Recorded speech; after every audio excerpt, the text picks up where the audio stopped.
शुक्लाम्बरधरं विष्णुं शशिवर्णं चतुर्भुजं प्रसन्नवदनं ध्यायेत् सर्वविघ्नोपशान्तये।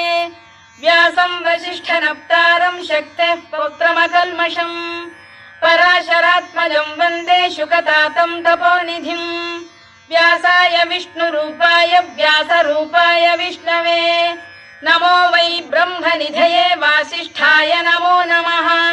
अविकाराय शुद्धाय नित्याय परमात्मने सदैकरूपरूपाय विष्णवे सर्वजिष्णवे यस्य स्मरणमात्रेण जन्म संसारबन्धनात् विमुच्यते। नमस्तस्मै विष्णवे प्रभविष्णवे। ॐ नमो विष्णवे प्रभविष्णवे। श्रीवैशम्पायन उवाच श्रुत्वा धर्मानशेषेण पावनानि च सर्वशः युधिष्ठिरः शान्तनवं पुनरेवाभ्यभाषत। युधिष्ठिर उवाच किमेकं दैवतं लोके किं वाप्येकं परायणं स्तुवन्तः कङ्कमर्चन्तः प्राप्नुयुर्मानवा शुभम्। को धर्मः सर्वधर्माणां भवतः परमो मतः किं जपन्मुच्यते जन्तुर्जन्म संसारबन्धनात्। श्रीभीष्म उवाच जगत्प्रभुं देवदेवमनन्तं पुरुषोत्तमं स्तुवन्नाम सहस्रेण पुरुषः सततोत्थितः तमेव चार्चयन् नित्यं भक्त्या पुरुषमव्ययम् ध्यायन् स्तुवन् नमस्यं च यजमानस्तमेव च अनादिनिधनं विष्णुं सर्वलोकमहेश्वरं लोकाध्यक्षं स्तुवन् नित्यं सर्वदुःखातिगो भवेत्। ब्रह्मण्यं सर्वधर्मज्ञं लोकानां कीर्तिवर्धनं लोकनाथं महद्भूतं सर्वभूतभवोद्भवम् एष मे सर्वधर्माणां धर्मोऽधिकतमो मतः यद्भक्त्या पुण्डरीकाक्षं स्तवैरच्चेन्नरः सदा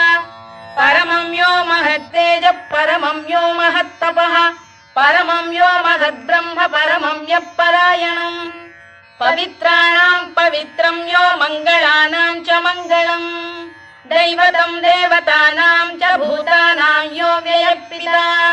यतः सर्वाणि भूतानि भवन्त्यादियुगागमे यस्मिंश्च प्रलयं यान्ति पुनरेव युगक्षये तस्य लोकप्रधानस्य जगन्नाथस्य भूपते विष्णोर्नाम सहस्रं मे शृणु पापभयापहम् यानि नामानि गौणानि विख्यातानि महात्मनः ऋषिभिः परिगीतानि तानि वक्ष्यामि भूतये। ऋषिर्नाम्नां सहस्रस्य वेदव्यासो महामुनिः छन्दोऽनुष्टुप् तथा देवो भगवान् देवकीसुतः अमृतांशुद्भवो बीजं शक्तिर्देवकी नन्दनः त्रिसामा हृदयं तस्य शान्त्यर्थे विनियुज्यते विष्णुं जिष्णुं महाविष्णुं प्रभविष्णुं महेश्वरम् अनेकरूपदैत्यान्तं नमामि पुरुषोत्तमम्। अस्य श्रीविष्णोर्दिव्यसहस्रनामस्तोत्रमहामन्त्रस्य श्रीवेदव्यासो भगवान् ऋषिः अनुष्टुप्-छन्दः श्रीमहाविष्णुः परमात्मा श्रीमन्नारायणो देवता अमृतांशुद्भवो भानुरिति बीजम् देवकी नन्दन श्रेष्ठेति शक्तिः उद्भवः क्षोभणो देव इति परमो मन्त्रः शङ्खबृन्नन्दकी चक्रीति कीलकम् शार्ङ्गधन्वा गदाधर इत्यस्त्रम् रथाङ्गपाणिरक्षोभ्य इति नेत्रम् त्रिसामा सामगः सामेति कवचम् आनन्दम् परब्रह्मेति योनिः ऋतुः सुदर्शनकाल इति दिग्बन्धः श्रीविश्वरूप इति ध्यानम् श्रीमहाविष्णुप्रीत्यर्थे सहस्रनाम जपे विनियोगः। ध्यानम् क्षीरोदन्वत्प्रदेशे शुचिमणिविलसत्सैकते मौक्तिकानाम् मालाक्लुप्तासनस्थस्फटिकमणिनिभैर्मौक्तिकैर्मण्डिताङ्गः शुभ्रैरभ्रैरदभ्रैरुपरि विरचितैर्मुक्तपीयूषवर्षैः आनन्दीन पुरीयादरिनलिन गदा शङ्खपाणिर्मुकुन्दः भूः पादौ यस्य नाभिर्वियलसुरनिलश्चन्द्रसूर्यौ च नेत्रे कर्णावाशा शिरोद्यौर्मुखमपि दहनो यस्य वास्तेयमब्धिः अन्तस्थं यस्य विश्वं सुरनरखगो भोगि गन्धर्वदैत्यैः चित्रं रम्यते तं त्रिभुवन वपुषं विष्णुमीशं नमामि। ॐ नमो भगवते वासुदेवाय। शान्ताकारं भुजगशयनं पद्मनाभं सुरेशं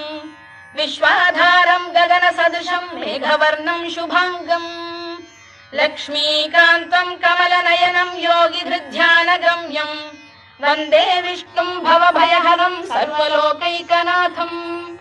मेघश्यामं पीतकौशेयवासं श्रीवत्साङ्कं कौस्तुभोद्भासिताङ्गम् पुण्योपेतं पुण्डरीकायताक्षं विष्णुं वन्दे सर्वलोकैकनाथम्। नमः समस्तभूतानामादिभूताय भूभृते अनेकरूपरूपाय विष्णवे प्रभविष्णवे सशङ्खचक्रं सकिरीटकुण्डलं सपीतवस्त्रं सरसीरुहेक्षणं सहारवक्षस्थलशोभिकौस्तुभं नमामि विष्णुं शिरसा चतुर्भुजम्। छायायां पारिजातस्य हेमसिंहासनोपरि आसीनमम्बुदश्याममायताक्षमलङ्कृतम् चन्द्राननं चतुर्बाहुं श्रीवत्साङ्कितवक्षसम् रुक्मिणी सत्यभामाभ्यां सहितं कृष्णमाश्रये।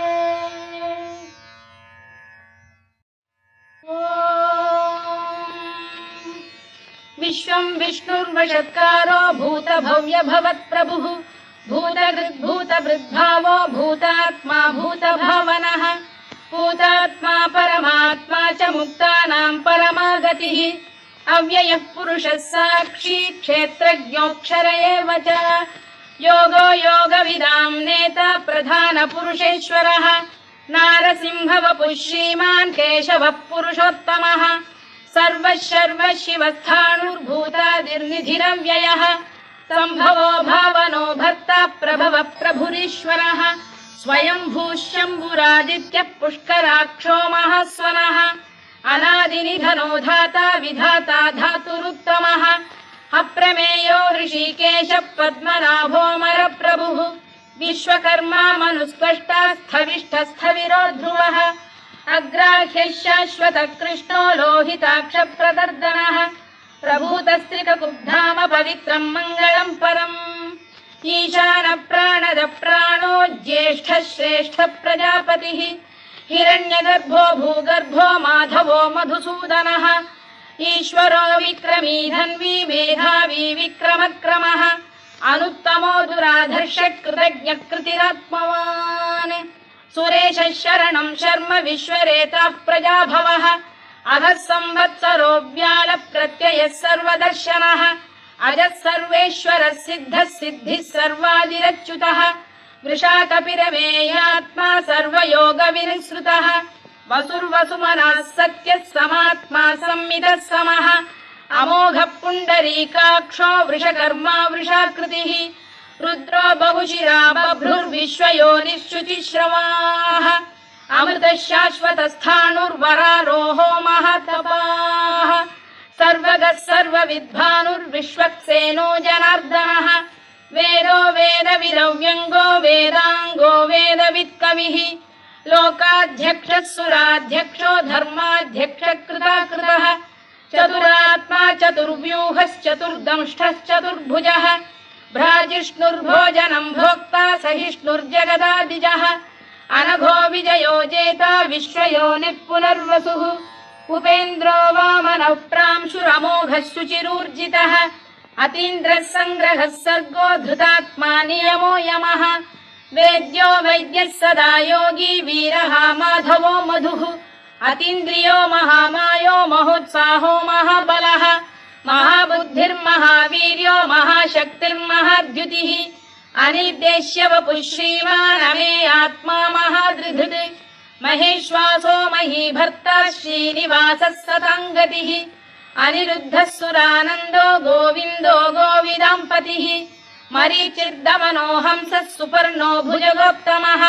हिरण्यनाभः सुतपाः पद्मनाभः प्रजापतिः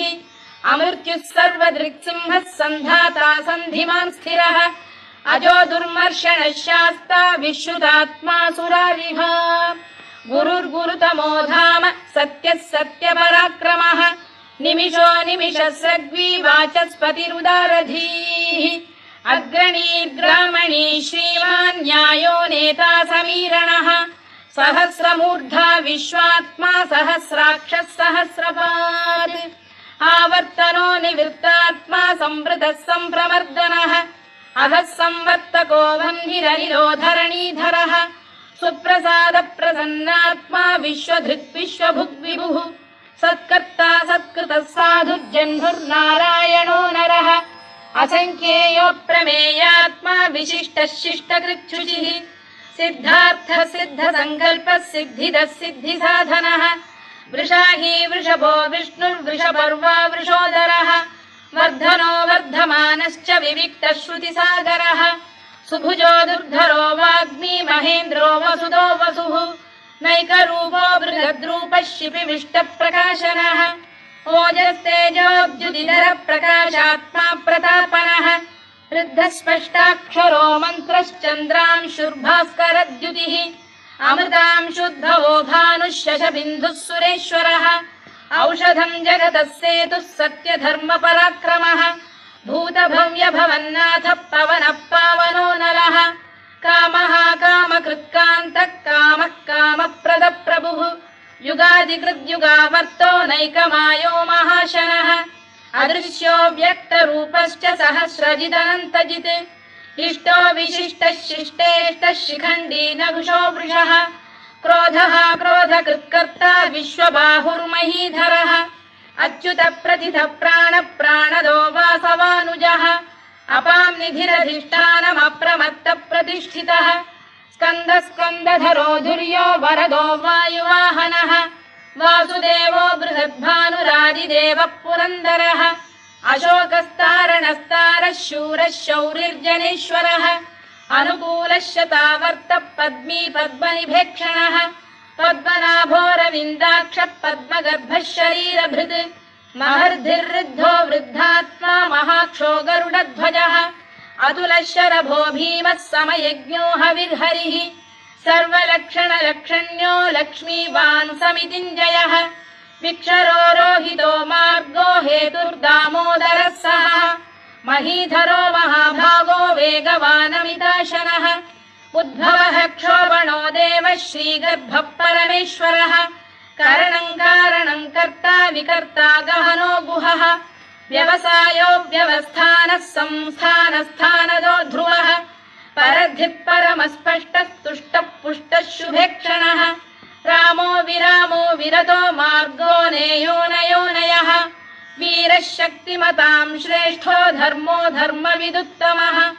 वैकुण्ठः पुरुष प्राण प्राणद प्रणवपृतुः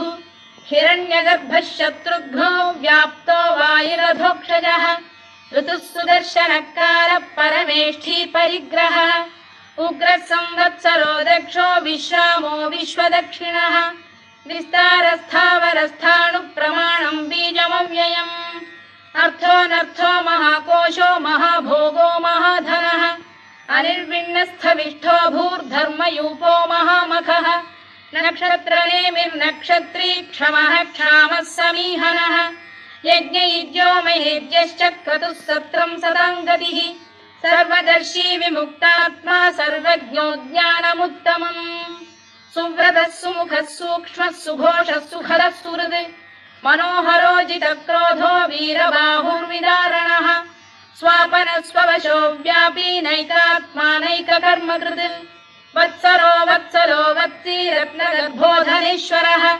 धर्मकृद्धर्मी सदसक्षरमक्षरम् अविज्ञाता सहस्रांशुर्विधाता कृतलक्षणः गभस्तिनेमिः सप्तस्तः सिंहो भूतमहेश्वरः आदिदेवो महादेवो देवेशो देवभृद्गुरुः उत्तरो गोपतिर्गोप्ता ज्ञानगम्यः पुरातनः शरीरभूतभृद्भोक्ता कपीन्द्रो भूरि दक्षिणः सोमपोऽमृतपः सोमः पुरुजित् पुरुषत्तमः विनयो जयः सत्यसन्धो दाशार्हः सात्वतां पतिः जीवो विनयिता साक्षी मुकुन्दो मितविक्रमः अम्भोनिधिरनन्तात्मा महोदधिशयोऽन्तकः अजो महार्घः स्वाभाव्यो जितामित्रप्रमोदनः आनन्दो नन्दनो नन्दः सत्यधर्मात्रिविक्रमः महर्षि कपिलाचार्यः कृतज्ञो मेदिनीपतिः त्रिपदस्त्रिदशाध्यक्षो महाशृङ्गकृतान्तकृत् महावराहो गोविन्दः सुषेणः कनकाङ्गनी गुह्यो गभीरो गहनो गुप्तश्चक्रगदाधरः मेधास्वाङ्गोजितः कृष्णो दृढः सङ्कर्षणोच्युतः वरुणो वारुणो वृक्षः पुष्कराक्षो महामनाः भगवान् भगहानन्दी वनमाली हलायुधः आदित्यो ज्योतिरादित्यः सहिष्णुर्गतिसत्तमः सुधन्वाखण्ड परशुर्दारुणो द्रविणप्रदः दिवस्पृक् सर्वदृग्व्यासो वाचस्पतिरयो निजः त्रिसामासामगः साम निर्वाणम् भेषजम् भिषज सन्न्यासकृच्छमः शान्तो निष्ठा शान्तिपरायणम् शुभाङ्गः शान्तिदः स्रष्टा कुमुदः कुवलेशयः गोहितो गोपतिर्गोप्ता वृषभाक्षो वृषप्रियः अनिवर्ती निवृत्तात्मा संक्षेप्ताक्षेमकृच्छिवः श्रीवत्सवक्षः श्रीवासः श्रीपतिः श्रीमताम्बरः श्रीधः श्रीशः श्रीनिवासः श्रीनिधिः श्रीविभावनः श्रीधर श्रीकर श्रेयः श्रीमान् लोकत्रयाश्रयः स्वक्षः स्वङ्गः शतानन्दो नन्दिर्ज्योतिर्गणेश्वरः विजितात्मा विधेयात्मा सत्कीर्तिश्चिन्न संशयः उदीर्णः सर्वतश्चक्षुरनीशः शाश्वतस्थिरः भूषयो भूषणो भूतिर्विशोकः शोकनाशनः अर्चिष्मानर्चितः कुम्भो विशुद्धात्मा विशोधनः अनिरुद्धो प्रतिरथ प्रद्युम्नो मितविक्रमः कालनेमिनिहा वीरः शौरिः शूरजनेश्वरः त्रिलोकात्मा त्रिलोकेशः केशवः केशिहा हरिः कामदेवः कामपालः कामी कान्तकृतागमः अनिर्देश्य वपुर्विष्णुर्वीरोऽनन्तो धनञ्जयः ब्रह्मण्यो ब्रह्मकृद्ब्रह्मा ब्रह्म ब्रह्मविवर्धनः ब्रह्मविब्राह्मणो ब्रह्मी ब्रह्मज्ञो ब्राह्मणप्रियः महाकमो महाकर्मा महातेजा महोरगः महाक्रतुर्महायज्वा महायज्ञो महाहविः स्तव्यस्तव प्रियस्तोत्रम् स्तुतिस्तोतारणप्रियः पूर्णः पूरयिता पुण्यः पुण्यकीर्तिरनामयः मनोजवस्तीर्थकरो वसुरेता वसुप्रदः वसुप्रदो वासुदेवो वसुर्वसुमनाहविः सद्गतिः सत्कृतिः सत्ता सद्भूतिः सत्परायणः शूरसेनो यदुश्रेष्ठः सन्निवासः सुयामुनः भूतावासो वासुदेवः सर्वासु निलयो नलः दर्पः दर्पदो दृप्तो दुर्धरोऽथा पराजितः विश्वमूर्तिर्महामूर्तिर्दीप्तमूर्तिरमूर्तिमान् अनेकमूर्तिरव्यक्तः शतमूर्तिः शताननः एकोनैकः स वक्र किं यत्तत्पदमनुत्तमम् लोकबन्धुर्लोकनाथो माधवो भक्तवत्सलः सुवर्णवर्णो हेमाङ्गो वराङ्गश्चन्दनाङ्गदी वीरः विषमः शून्यो घृताशीरचरश्चरः अमानी मानदो मान्यो लोकस्वामी त्रिलोकधृत् सुमेधा मेधजो धन्यः सत्यमेधाधराधरः तेजो वृषोद्युतिधरः सर्वशत्रभृताम्बरः प्रग्रहो निग्रहो व्यग्रो नैकशृङ्गो गदाग्रजः चतुर्मूर्तिश्चतुर्बाहुश्चतुर्व्यूहश्चतुर्गतिः चतुरात्मा चतुर्भावश्चतुर्वेदविदेकपात् समावर्तो निवृत्तात्मा दुर्जयो दुरतिक्रमः दुर्लभो दुर्गमो दुर्गो दुरावासो दुरारिः शुभाङ्गो लोकसारङ्गः स्तुतन्तु वर्धनः इन्द्रकर्मा महाकर्मा कृतकर्मा कृतागमः उद्भवः सुन्दरः सुन्दो रत्ननाभः सुलोचनः अर्को वाजसनः शृङ्गी जयन्तः सर्वविजयी सुवर्णबिन्दुरक्षोभ्यः सर्ववागीश्वरेश्वरः महाह्रदो महागर्तो महाभूतो महानिधिः कुमुदः कुन्दरः कुन्दः पर्जन्यः पावनो निलः अमृताशोऽमृतवपुः सर्वज्ञः सर्वतोमुखः सुलभः सुव्रतः सिद्धः शत्रुजिच्छत्रुतापनः न्यग्रोधोदुम्बरोश्वतश्चाणूरान्ध्रैषूदनः सहस्रार्चिः सप्तजिह्वः सप्तैधा सप्तवाहनः अमूर्तिरनघोचिन्त्यो भयकृद्भयनाशनः अणुबृहत्कृशस्थूलो गुणभिर्निर्गुणो महान् अधृतस्वधृतस्वास्य प्राग्वंशो वंशवर्धनः भारभृत्कथितो योगी योगीशः सर्वकामदः आश्रमश्रमणः क्षामः सुपर्णो वायुवाहनः धनुर्धरो धनुर्वेदो दण्डो दमयिता दमः अपराजितः सर्वसहो नियन्ता नियमो यमः सत्त्ववान् सात्विकः सत्यः सत्यधर्मपरायणः अभिप्रायप्रियार्होः प्रियकृत्प्रीतिवर्धनः विहाय सगतिर्ज्योतिः सुरुचिर्पुतभुग्विभुः रविर्विरोचनः सूर्यः सविता रविलोचनः अनन्तो हुतभुग्भोक्ता सुखदो नैकजोऽग्रजः अनिर्विण्णः सदामर्षी लोकाधिष्ठानमद्भुतः सनातनतमः कपिलः कपिरव्ययः स्वस्तिदः स्वस्तिकृत् स्वस्ति स्वस्ति भुक् स्वस्ति दक्षिणः आरौद्रः कुण्डली चक्री विक्रम्यूर्जितशासनः शब्दातिगः शब्दसः शिशिरः शर्वरीकरः अक्रूरपेशलो दक्षो दक्षिणः क्षमिणां वरः विद्वत्तमो वीतभयः पुण्यश्रवणकीर्तनः उत्तारणो दुष्कृतिः पुण्यो दुःस्वप्ननाशनः वीरः रक्षणः सन्तो जीवनपर्यवस्थितः अनन्तरूपोऽनन्तश्रीर्जितमन्युर्भयापहः चतुरश्रो गभीरात्मा विदिशो व्यादिशो दिशः अनादिर्भूर्भुवो लक्ष्मी सुवीरो रुचिराङ्गदः जननो जनजन्मादिर्भीमो भीमपराक्रमः आधारनिलयो धाता पुष्पहास प्रजागरः ऊर्ध्वगः सत्पथाचार प्राणद प्रणवप्रणः प्रमाणं प्राणनिलय प्राणभृत्प्राणजीवनः तत्त्वं तत्त्वविदेकात्मा जन्म मृत्युजरातिगः भूर्भुवः स्वस्तरुस्तारः सविता प्रपितामहः यज्ञो यज्ञपतिर्यज्वा यज्ञाङ्गो यज्ञवाहनः यज्ञभृद्यज्ञकृद्यज्ञी यज्ञभुग्यज्ञसाधनः यज्ञान्तकृद्यज्ञगुह्यमन्नमन्नाद एव च आत्मयोनिः स्वयं जातो वैखानः सामगायनः देवकीनन्दनः स्रष्टा क्षितीशः पापनाशनः शङ्खबृन्नन्दकी चक्री शार्ङ्गधन्वा गदाधरः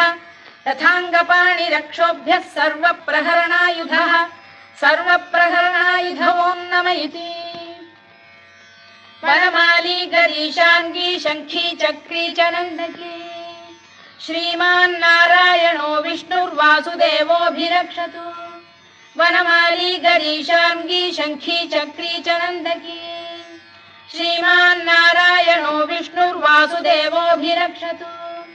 वनमाली गरीशाङ्गी शङ्खी चक्री च नन्दकी श्रीमान्नारायणो विष्णुर्वासुदेवोऽभिरक्षतु इतीदं कीर्तनीयस्य केशवस्य महात्मनः नाम्नां सहस्रं दिव्यानामशेषेण प्रकीर्तितम् य इदं शृणुयात् नित्यं यश्चापि परिकीर्तयेत् नाशुभं प्राप्नुयात् किञ्चित् सोमुत्रेह च मानवः वेदान्तको ब्राह्मणः स्यात् क्षत्रियो विजयी भवेत् वैश्यो धनसमृद्धः स्यात् शूद्रः सुखमवाप्नुयात् धर्मार्थी प्राप्नुयात् धर्ममर्थार्थी चार्थमाप्नुयात् कामानवाप्नुयात् कामी प्रजार्थी चाप्नुयात् प्रजाम् भक्तिमान् यः सदोत्थाय शुचिस्तद्गतमानसः सहस्रं वासुदेवस्य नाम्नामेतत्र कीर्तयेत् यशः प्राप्नोति विपुलं याति प्राधान्यमेव च अचलां श्रियमाप्नोति श्रेयः प्राप्नोत्यनुत्तमम् न भयं क्वचिदाप्नोति वीर्यं तेजश्च विन्दति भवत्य रोगोद्युतिमान् बलरूपगुणान्वितः रोगार्तो मुच्यते रोगात् बद्धो मुच्येत बन्धनात् भयान्मुच्येत भीतस्तु मुच्येतापन्न आपदः दुर्गाण्यतितरत्याशु पुरुषः पुरुषोत्तमम् सुवन्नाम सहस्रेण नित्यं भक्तिसमन्वितः वासुदेवाश्रयो मर्त्यो वासुदेवपरायणः सर्वपापविशुद्धात्मा याति ब्रह्म सनातनम् न वासुदेव भक्तानामशुभं विद्यते क्वचित् जन्म मृत्युजरा व्याधि भयं नैवोपजायते इमं स्तवमधीयानः श्रद्धा भक्ति समन्वितः युज्येतात्मसुखक्षान्तिः श्रीधृतिस्मृतिकीर्तिभिः न क्रोधो न च मात्सर्यं न लोभो न शुभामतिः भवन्ति कृतपुण्यानां भक्तानां पुरुषोत्तमे द्यौः स चन्द्रार्कनक्षत्राखं दिशो भूर्महोदधिः वासुदेवस्य वीर्येण विधृतानि महात्मनः ससुरासुरगन्धर्वं स यक्षोरगराक्षसम् जगत्वशे वर्ततेदं कृष्णस्य सचराचरम् इन्द्रियाणि मनो बुद्धिः सत्त्वं तेजो बलं धृतिः वासुदेवात्मकान्याहुः क्षेत्रं क्षेत्रज्ञ एव च सर्वागमानामाचार प्रथमं परिकल्पते आचार प्रभवो धर्मो धर्मस्य प्रभुरच्युतः ऋषयः पितरो देवा महाभूतानि धातवः जङ्गमा जङ्गमं चेदं जगन्नारायणोद्भवम् योगो ज्ञानं तथा साङ्ख्यं विद्या शिल्पादिकर्म च वेदाः शास्त्राणि विज्ञानमेतत् सर्वं जनार्दनात् एको विष्णुर्महद्भूतं पृथग्भूतान्यनेकशः त्रीन् लोकान् व्याप्य भूतात्मा भुङ्क्ते विश्वभुवव्ययः इमं स्तवं भगवतो विष्णोर्व्यासेन कीर्तितम् पठेद्य इच्छेत् पुरुषः श्रेयत् प्राप्तुं सुखानि च विश्वेश्वरमजं देवं जगतः प्रभुमव्ययम् भजन्ति ये पुष्कराक्षं न ते यान्ति पराभवम् न ते यान्ति पराभवम् ओन्नम इति अर्जुनोवाच पद्मपत्र विशालाक्ष पद्मनाभ सुरोत्तमा भक्तानामनुरक्तानां त्राता भव जनार्दन श्रीभगवानुवाच यो मां नाम सहस्रेण स्तोतुमिच्छति पाण्डव सोऽहमेकेन श्लोकेन स्तुत एव न संशयः स्तुत एव न संशयोऽन्नम इति व्यास उवाच वासनाद् वासुदेवस्य वासितं भुवनत्रयम् सर्वभूतनिवासोऽसि वासुदेव नमोऽस्तु ते वासुदेव नमोऽस्तु ते ओन्नम इति पार्वत्युवाच केनोपायेन लघुना विष्णोर्नाम सहस्रकम् पठ्यते पण्डितैर्नित्यं श्रोतुमिच्छाम्यहं प्रभो